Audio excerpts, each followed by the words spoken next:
என்னை விட வேற யாரோ வந்து ரிப்பன் கட் பண்றாங்க. நேத்து தான் சொன்னேன், இந்த மாதிரி வந்து பண்றதுக்கெல்லாம் காரணம் நீங்க தான். நீங்க வந்து உண்மையாவே வந்து அதை திருப்பி ப்ரூவ் பண்ணிட்டு இருக்கீங்களா? நீங்க எல்லாம் ஒரு அசிங்கமான ஒரு பிறவிகள் அப்படின்னு சொல்லி நீங்க வந்து ரொம்ப கிளியரா ப்ரூவ் பண்ணிட்டு இருக்கீங்க. உங்க ஒரு மீட்டிங்லயுமே நீங்க வந்து எக்ஸ்போஸ் பண்ணி அந்த கட்சியை அழிச்சுக்கிட்டு வரீங்க. அவ்வளவுதான் நான் சொல்ல முடியும். நேத்து தான் சொன்னேன், எம்எல்ஏ பல்லவி அவர்கள் வந்து குழந்தை பிறந்து 1 மாசம் 1.5 மாசம் தான் ஆகுது. அந்த குழந்தைய வீட்டுல விட்டுட்டு அவங்களால வர முடியாது. அந்த குழந்தை பசி கழுவும் போது அவங்க ஃபீட் பண்ணி தான் ஆகணும். அதனால அந்த குழந்தைய தூக்கிட்டு வராங்க. அதை வச்சு பேசுறீங்களே, நீங்க எல்லாம் என்ன மாதிரி ஒரு ஜென்மங்க, என்ன மாதிரி ஒரு பிறவிங்க? நீங்களும் பொண்ணு தானே, அந்த குழந்தைய தூக்கி வச்ச மாதிரி ஒரு ஆக்ட் பண்ணீங்களே, நீங்களும் ஒரு பெண் தானே, அதை வீடியோ எடுக்கிறாங்க, அவங்களும் ஒரு தாய் தானே. மாதக்கணக்கான குழந்தைக்கு தாய்ப்பால் மட்டும்தான் உணவுன்றது உங்களுக்கு எல்லாம் தெரியாதா?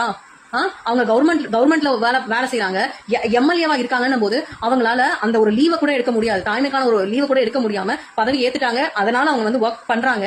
அவங்களுடைய எவ்வளவு அவங்களுக்கு உள்ளுக்குள்ள வந்து ஸ்ட்ரெஸ் இருக்கும்னு தெரிஞ்சும் நீங்க எல்லாம் இந்த மாதிரி வந்து மேடை கிடைக்குதுன்றதுக்காக ஒரு